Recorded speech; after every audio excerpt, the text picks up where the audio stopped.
Deep beneath the war-torn streets of Berlin, as the Third Reich crumbled above, Adolf Hitler and his inner circle retreated into a subterranean maze known as the Führerbunker. It was April 1945, and the world outside was collapsing in fire and ruin. The once mighty German capital had become a battlefield, echoing with explosions and the cries of the dying. Above ground, Soviet forces advanced relentlessly, their artillery shaking the very foundations of the city. Below, in the dim corridors of the bunker, the last chapter of the Nazi regime was being written. The Führerbunker, located 55 feet below the Reich Chancellery Garden, was a world unto itself, a tomb of concrete and despair. Within its thick walls, Hitler surrounded himself with his most loyal aides, secretaries, and generals. The atmosphere was heavy, not only with cigarette smoke and stale air, but with fear, tension, and the realization that the end was near. Inside the bunker, life inside was a surreal blend of routine and chaos. The walls were painted gray, the lighting dim, and the air humid. The corridors smelled of damp cement and exhaustion. Meals were served irregularly, and the sound of bombs above never ceased. In this claustrophobic underground prison, every breath felt borrowed. Hitler's secretaries worked tirelessly, typing out orders to divisions that no longer existed. Maps on the walls still marked positions of armies that had long since fallen. Reports of defeats poured in daily, but Hitler refused to accept reality. He raged at his generals, blaming them for cowardice and betrayal. The once charismatic leader had become a frail, trembling figure, consumed by delusion and paranoia. Eva Braun, ever devoted, tried to maintain an illusion of normalcy. She hosted small gatherings, played music, and watched films in the evenings, desperate attempts to hold on to a world that had already vanished.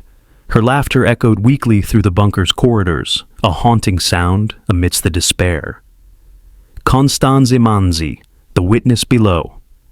Among those trapped in this underground world was Constanze Manzi, a young radio operator assigned to handle communications.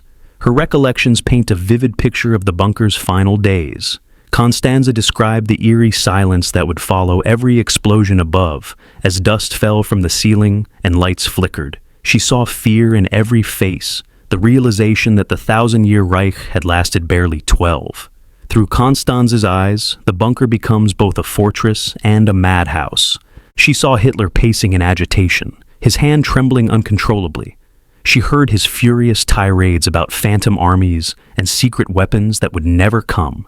She watched as officers drank themselves into oblivion, whispering of escape or suicide. Constanze often wrote about the contrast between Eva Braun's calmness and Hitler's growing madness. She smiled, Constanze later recalled, as if nothing outside those walls existed. She wore elegant dresses even when the world above was burning. It was a performance, one last act of loyalty before the curtain fell. The fall of Berlin. Above ground, the Red Army encircled the city. The once proud capital of the Reich had become an inferno. Civilians cowered in basements. Soldiers fought desperate, hopeless battles among the ruins. The bunker's telephones rang constantly with reports of defeat. There was no longer a front line, only collapse. Inside, Hitler issued orders for counterattacks by divisions that had ceased to exist. Generals nodded in silence, knowing the truth but unable to speak it. Every map became a fiction, every conversation, a ritual of denial. Constanze remembered how, even in the final days, Hitler believed General Wenck's Phantom Army would save Berlin. An army that never arrived. The Führer's birthday, a hollow celebration. On April 20th, 1945, Hitler turned 56. Despite the chaos, the bunker prepared a brief celebration. Eva decorated the dining hall with flowers gathered from the Chancellery Garden, one of the few places not yet destroyed. Officers and staff lined up to offer their congratulations. Goebbels spoke of loyalty and destiny, his words hollow beneath the thunder of artillery. Hitler accepted their gestures with a faint nod, his expression blank, his body frail. It was the last time many would see him alive. That night, Soviet shells rained down on Berlin with renewed fury. The bunker shook, dust fell from the ceiling, and the lights flickered. Constanze wrote that even in those moments, Hitler seemed detached from reality, his mind lost in delusion, clinging to fantasies of salvation that would never come. the final days. As April drew to a close, hope vanished completely. The Soviets were only blocks away. Food and fuel were nearly gone, and water was rationed. The air grew thick and heavy, filled with the smell of decay. Suicide became a common topic, whispered in hallways like a grim prayer. Some officers carried cyanide capsules at all times. Others made plans to flee through the ruins. Hitler's health worsened rapidly. His body trembled uncontrollably. His speech slurred, and his temper flared unpredictably. He no longer left the bunker's map room. When news arrived that Himmler had attempted to negotiate with the Allies, Hitler erupted in fury, calling him a traitor. It was the final betrayal in a life built on betrayal. Constanze recalled that Hitler seemed strangely calm after that outburst. He had made peace with death, she later said. It was as if he knew the end had finally come. The death of the Führer. On April 30th, 1945, the inevitable happened. That morning, Hitler held a brief meeting with his staff. His words were quiet, but final. He thanked them for their loyalty and said he would not abandon Berlin. Then he retreated to his private quarters with Eva Braun. At around 3:30 p.m., a single gunshot echoed through the bunker. When the door was opened, Hitler was found lifeless on the sofa, a pistol in his hand. Eva lay beside him, her lips blue from cyanide.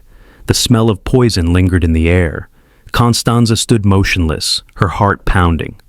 It was silence, she wrote. The kind of silence that follows something immense, something that changes the world. The man who had once commanded millions was gone, leaving behind only ruins and ashes. The aftermath. Hitler's body, along with Eva's, was carried through the bunker's emergency exit to the garden above. There, soaked in gasoline, the corpses were set on fire as Soviet shells exploded nearby. Flames rose weakly in the gray Berlin sky, a pitiful pyre for a fallen dictator. Panic spread through the bunker. Goebbels wept and raged, refusing to leave. Within hours, he and his wife murdered their 6 children before taking their own lives. Others tried to flee but were quickly captured by the Soviets. Constanze and a few others surrendered days later, emerging into a city of rubble and silence. Epilogue: Reflections from the Abyss. Years later, Constanze Manzi would recount her memories with haunting clarity. She did not speak of glory or heroism, only of madness, fear, and disillusionment. The bunker, she said, was not just a shelter, but a symbol, the physical embodiment of a delusion collapsing under its own weight. Inside those walls, she wrote, we lived in denial while the world outside burned. We were the witnesses of a dream turning into dust. The Führerbunker remains, even today, a monument to the final madness of tyranny. Beneath its concrete ceilings, the last illusions of the Third Reich crumbled into darkness. And as history closed the chapter on that nightmare, one truth became eternal. No empire built on lies can endure forever.